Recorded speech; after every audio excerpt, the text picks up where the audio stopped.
Good evening, everyone, and welcome to Peace Island Institute's spiritual series number 3, Love Lecture. I hope all of you are doing well and that you're staying safe and healthy. My name is Kemal, and I will be the program moderator for today. To give a brief introduction about myself, I'm a student at Boston College, and I'm majoring in physics and computer science. I thank the Peace Island Institute Boston for giving me this opportunity as moderator. On behalf of the Peace Islands Institute in Boston, we would like to thank you all for joining us tonight. After the lecture, there will be a Q&A session with Dr. Zeki Saritoprak. Please feel free to send any and all questions in the YouTube chat box. Peace Island Institute Boston is a nonprofit devoted to promoting interfaith and intercultural dialogue. We are welcoming everyone in a society with practical programs to connect people in real life. Our goal is to build loyal relationships to collaborate on substantial service projects that contribute to society's benefit and promote universal principles to contribute to greater understanding and peace. We passionately believe in the power of dialogue to change attitudes. We also thank that many organizations who have made this event possible. Thank you to the Peace Islands Institute Boston, the Peace Valley Foundation, and the Maple Foundation. Now, to introduce our speaker, Professor Zeki Saritoprak. Dr. Saritoprak has been teaching Islamic studies courses in the Theology and Religious Studies Department at JCU since 2002 and 2003. Since then, he has become the inaugural holder of the Bediüzzaman Said Nursi Chair in Islamic Studies. At JCU, Dr. Saritoprak has been a tireless advocate for diversity and helping JCU to become a more welcoming place for Muslim and other minority students. He helped found and still serves as the advisor for the Muslim Student Society and often leads the group's Jummah or Friday prayer. Outside of JCU, Dr. Saritoprak has been a leader in dialogue and interfaith work. He's a member of the National Catholic Muslim Dialogue and currently a Muslim co-chair for the Midwest Catholic Muslim Dialogue, both of which are co-sponsored by the U.S. Conference of Catholic Bishops and the Islamic Society of North America. In his many writings, including his books on Islam's Jesus and Islamic spirituality, and his countless public appearances, Dr. Saritoprak has become a tireless advocate for dialogue, reconciliation, and peace between the adherents of the world's religious traditions. He is currently working on a manuscript for a book on Islamic eschatology. Thank you, Dr. Saritoprak. You may begin. Thank you, Kemal. It's a great pleasure to be here again. Yes, I will be talking about the concept of love in Rumi's understanding based on the book that I was honored to translate. It's called Rumi's Thought, Fundamentals of Rumi Thought, a Mevlevi Sufi Perspective. It's the translation of late Shafiq Jan, may Allah's mercy be upon him. So, what is love in Rumi's understanding? First of all, let me warn you about the internet here in the area that I am now located in Washington, D.C. Internet is very weak, so sometimes it may go and then be back. So if that happens, we will be back immediately. I think it happened, and it happened several times today. So first of all, the concept of love is in the Quran, and it is in Surah Maryam, chapter named after Mary, verse 96. The Quranic verse says, "Inna alladhina amanu wa amilu salihati sayaj'alu lahum ar-rahmanu wudda." Those who believe and do good deeds, Rahman, the most merciful, will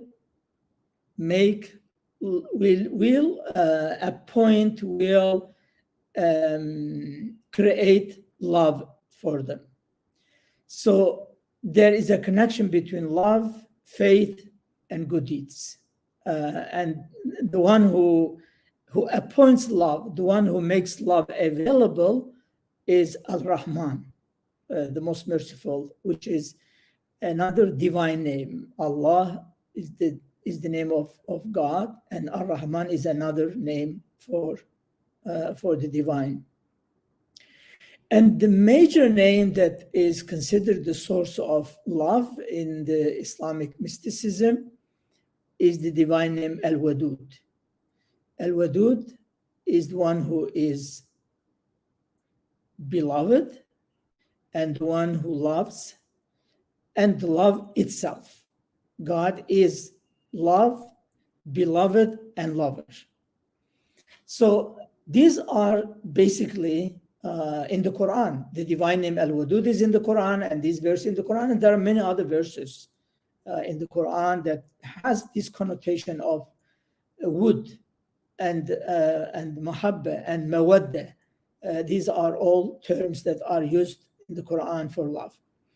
And Rumi, of course, the source of Rumi is the divine revelation, and he is in a way describing, interpreting the divine revelation in his own way, in his own understanding, especially in his mystical approach. So for him, love is a key element of spiritual practice. If you are going to practicing spirituality, love is essential. Love of God would seem natural for any Muslim because of the strong connection between faith and love. If a person is a Muslim, that is naturally this person will love God. It's so powerful message of the Quran. And for Rumi, I would say like Ibn Arabi, he has the concept of the unity of love. He concludes the idea that to love human beings is to love God, because human beings are creatures of God. You love human beings, well, you love the creatures of God. You love the art of God. And therefore, your love for human beings actually, eventually, is your love for God. So, and therefore, he advises that to appreciate the value of each other and to love each other. Because he says we love our loved ones not because of their physical beings, but because of God. We love them, we love our loved ones because of God, because they are creatures of God, because they are created by God. And we will see this also in many mystical approaches of other Muslim mystics, like Yunus Emre. Also, we'll see in his poems that we love creatures for the sake of Creator. And Rumi would say, we love our loved ones not for their physical beings, but for their connection to God. What is their connection to God? They are creatures of God. You see the art of God in them. So the physical explanation in this case is the transient one, but the art dimension of that physical explanation is eternal. That art aspect is there. It is a divine art. Human beings are divine art. So he, in his Divani Kabir, he says, come, let us appreciate each other. Be aware of the value of each other. Because you never know, we might be suddenly separated. So everything can happen. All human beings, he is addressing to all human beings. Let's come and understand the value of each other. And then he refers to a prophetic statement, a saying of the Prophet of Islam, the believer is the mirror of the believer. He says that is a prophetic statement. Rumi sometimes quotes some hadith. He doesn't look at the generally based on the methodology of hadith, whether this hadith is found in the original source or not. But the point is that the meaning of this is very accurate. And therefore, he says, the believer is the mirror of the believer. He says, the Prophet has said, the believer is the mirror of the believer. What is the meaning of this? So you see yourself in your brothers and sisters, and they see themselves in you. They are each other's mirrors. And therefore, he says, since this is the case, why are you turning our face from the mirror? So why you are turning your face from your brothers and sisters? Why you are becoming separated from them? Why you are becoming having animosity against them? Having hatred against them? Is this the way how to do? Is this the way that a mirror will look at the mirror? So you shouldn't do that, he says. You are the mirror of your brothers and sisters, and therefore, why you are turning your face from the mirror? Rages and hate darken friendship, Rumi says. Hate and anger darken friendship. It makes your friendship totally darkened. And injure the heart. It wounds the heart. So why don't we tear out and throw away grudges from the heart? Why we are not throwing away this idea of hatred from our heart? You might remember in our last session, I talked about Nursi, and exactly Nursi has a similar term. He says exactly very similar to what Rumi is saying here. Our heart should be so much full of love that there will be no space for hatred to enter. When hatred wants to enter the heart, hatred will find no space because it's full. If it is full, hatred cannot find a space there. So let's, and Rumi, as we see here, it says, let's throw away all these haters and angers from our heart, and our heart will be full of love. And then he says, come, join us. We are lovers of God. Join us so we open for you the doors of the garden of love. The garden of love is, for Rumi's understanding, is paradise. So if you have this heart, in love in your heart, actually the door of the garden of love is open for you. The door of paradise are opening for you. And of course, when you love, it is not like a just lip service issue. It is something that comes from heart, because the place of love is heart. It is not by words, it is by heart. And therefore, when there is love of God, and then later we'll see, he says the love of the Prophet, that love will have a fruit. And that fruit is paradise.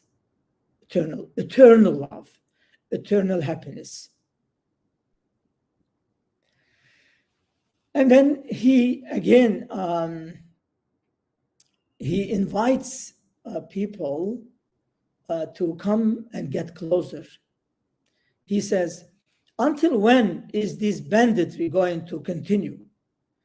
Since you are and I all, since you are and I am you. So you are I and me, you. Since you are I and I am you, what is this us and them? Us and them, and as you know, it is separating they and we, or us and them, or I and he or she. So he says, what is this separation? Instead, just us, all. We are God's holy light. We are God's mirror. God's mirror, again, as I mentioned briefly, just in a few seconds, that human beings are the art of God. Then if you are the art of God, you are mirroring the art of God. Human beings are mirroring the art of God. So Rumi says, why are we struggling with each other? Why are we fighting? Why is one light running away from another light so much? If you understand this today, I think there will be no space for wars. As we now see in a part of the world, people are dying, are killed, are devastated. Their houses are devastated, demolished.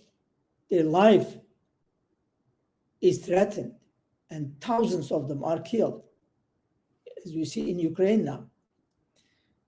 If there is this love in the world of humanity, there will be no space for killing.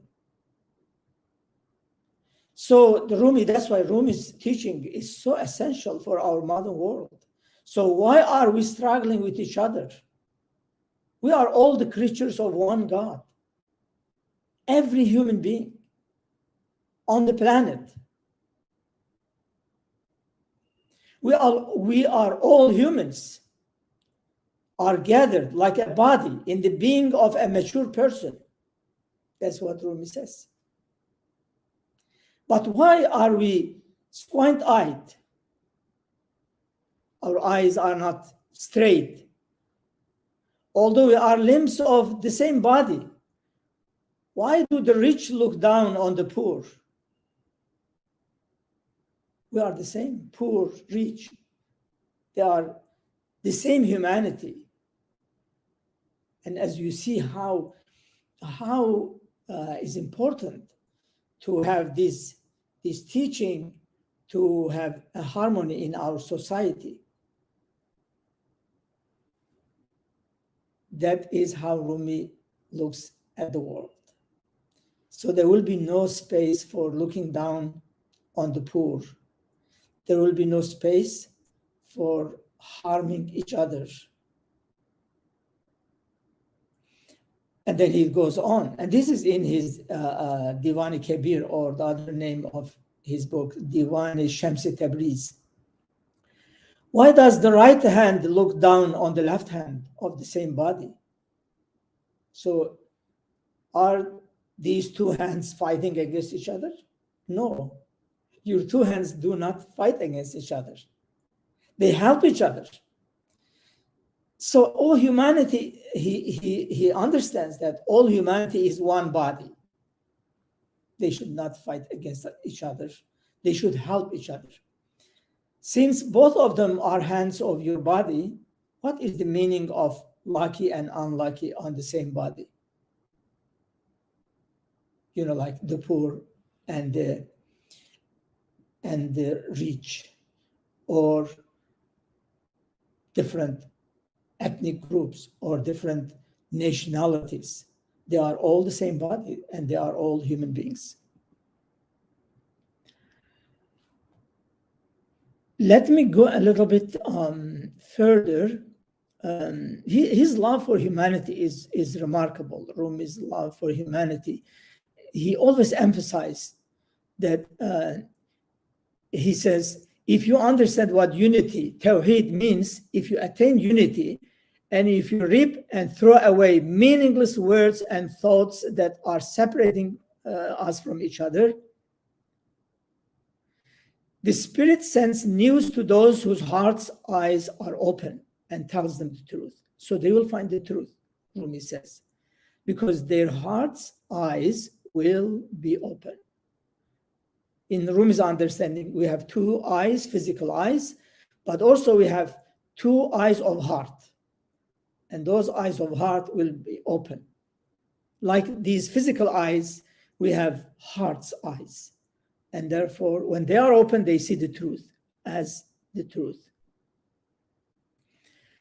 And for Rumi, love is, the true love is the divine love, the love that is for God.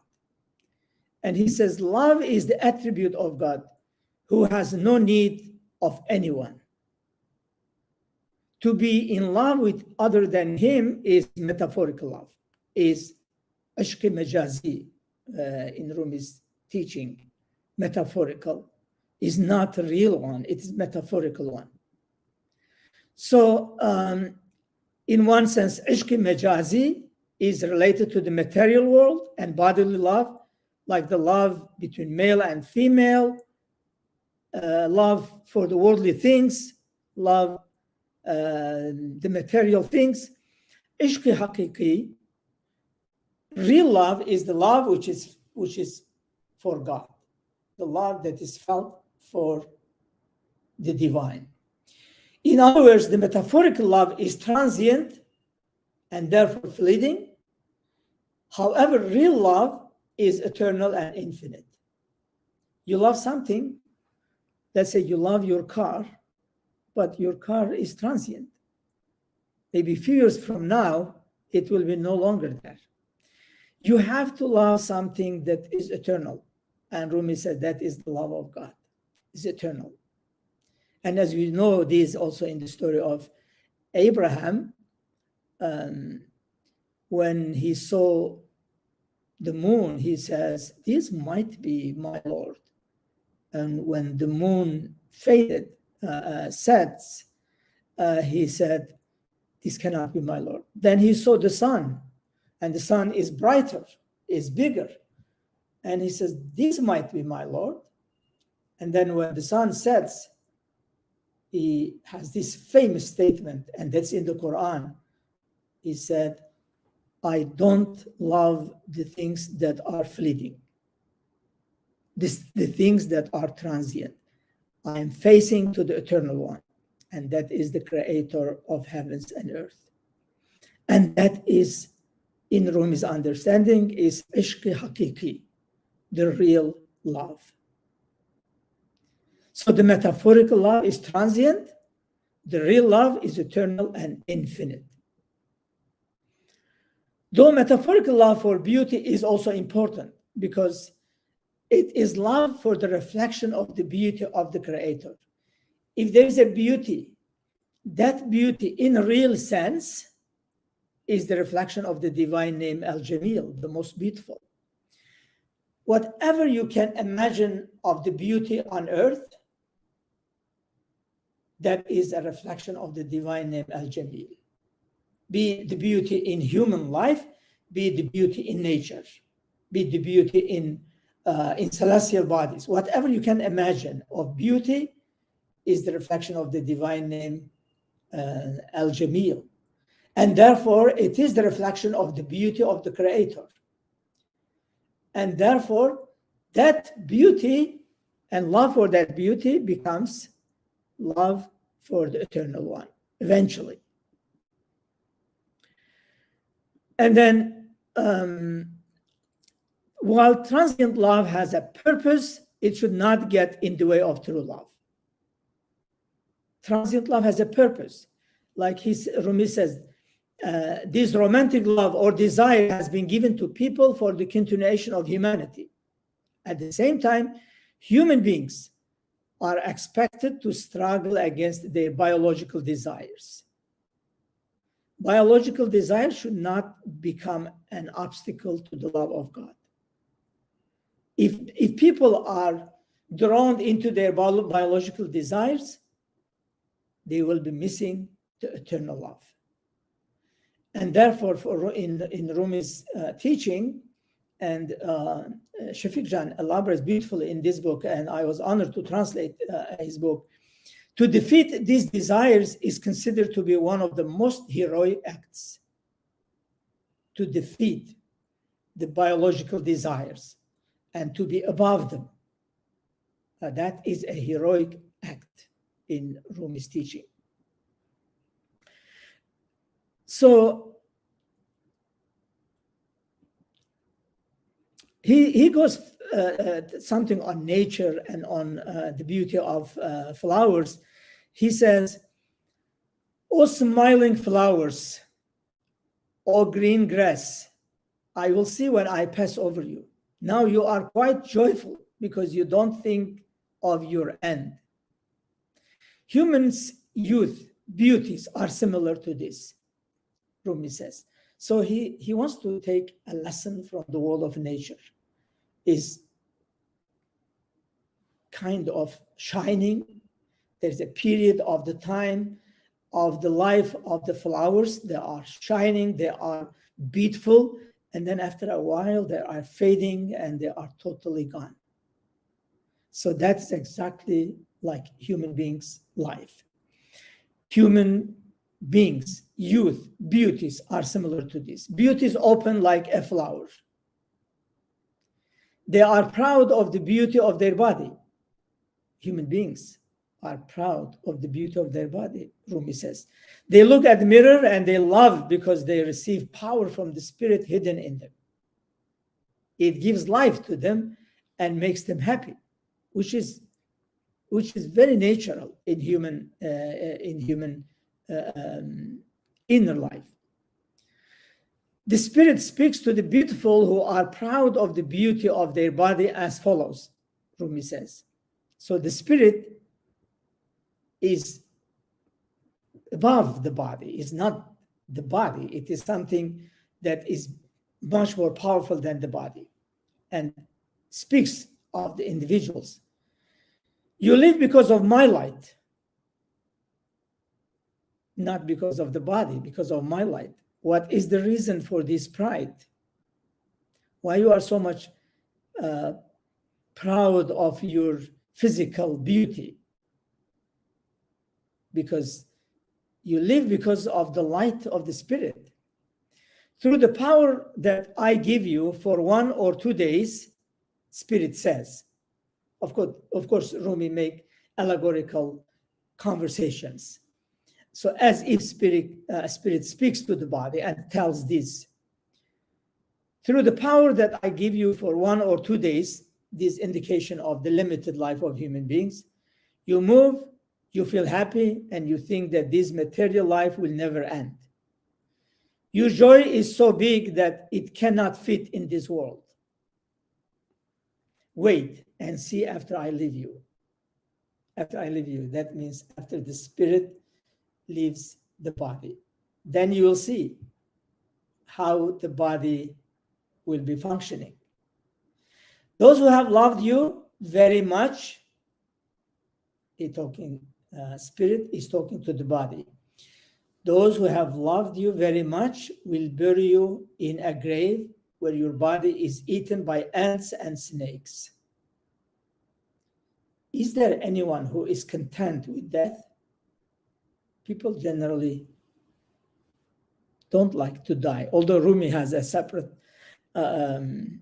description of death because he thinks that, of course, that is the power of the spirit.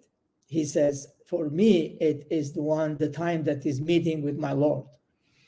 But if you just look at the material desires, biological desires, I think that's what Rumi is addressing. If the body is only for material desires, well, eventually it will be an end for it. Even those who are content with death will plug their nose so they don't smell your body, because after a while it will be rotten and will smell terribly. And therefore Rumi says, do not be proud of the only physical beauty. Be proud of the spiritual beauty. The spirit is the one who gives light. The spirit is the essence of humanity and not the body. Body is transient and eventually will be buried in grave. So that's how he describes ishq majazi and ishq haqiqi.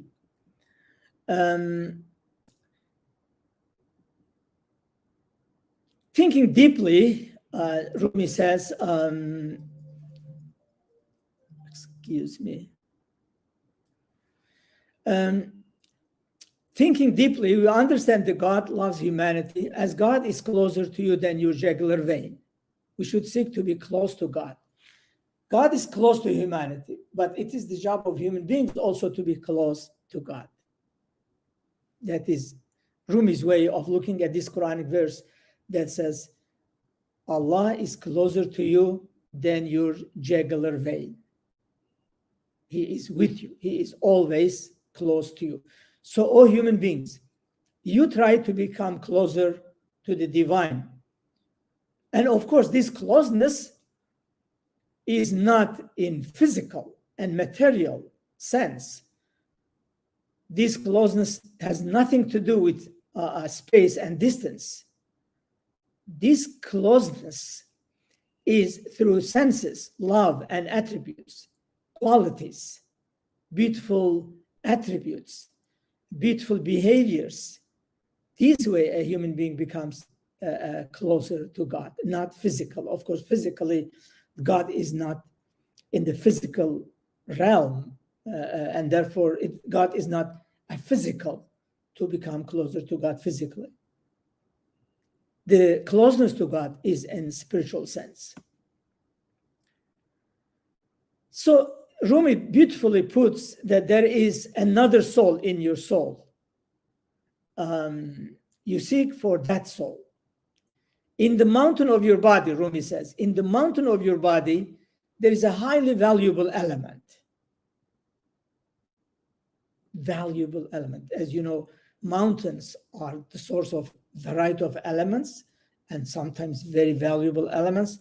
He describes human body as a mountain and find these valuable elements.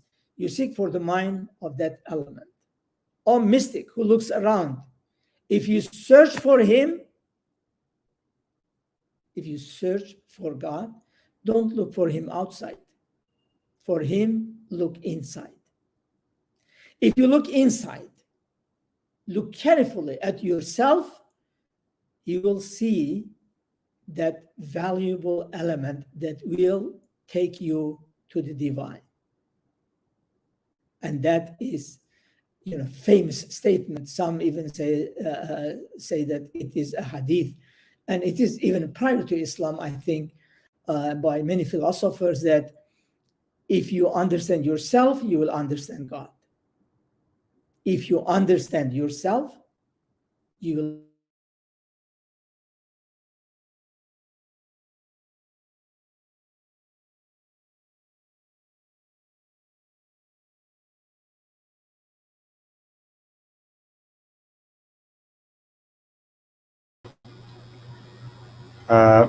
Sorry about that. We're just having some technical network difficulties. We'll try to connect as soon as possible.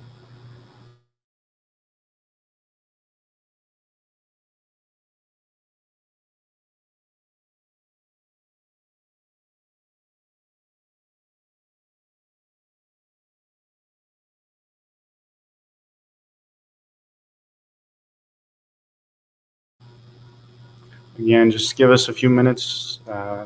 Stay on the live stream. The speaker will be back in a few minutes.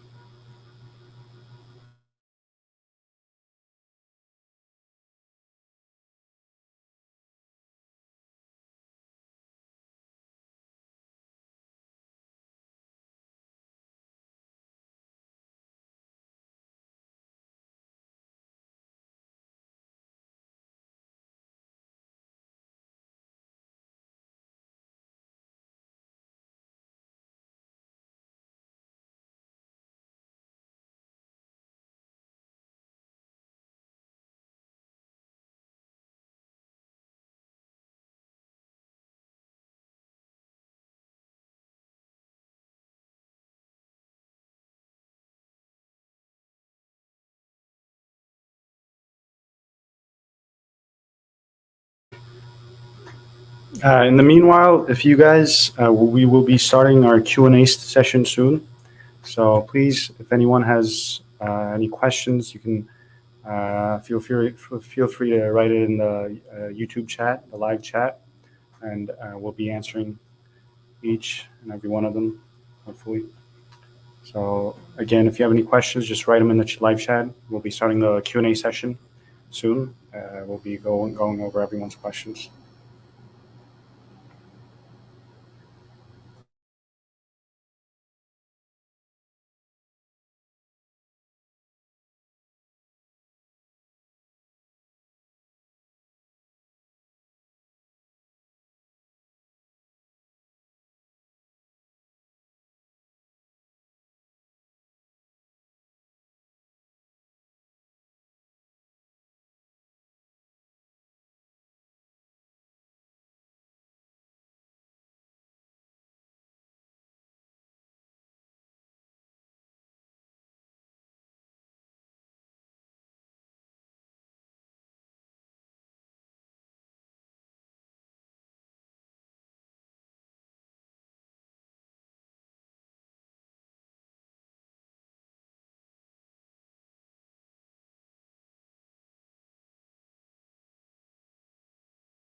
Hi, hello everyone. Unfortunately, we couldn't connect with the speaker, Dr. Saritoprak. There seems to be some serious network issues going on. So we have to, we apologize, but we have to cut it short. Hopefully this won't happen again, but this time sometimes these things can happen. We'd like to thank everyone for coming and watching the stream. Hopefully it's been productive, but again, we apologize deeply for this. It's just the network. There's some network connectivity problems. Again, thank you all for coming. we're going to end it short. We're going to end it now. See you guys. Thank you again for coming. Bye bye.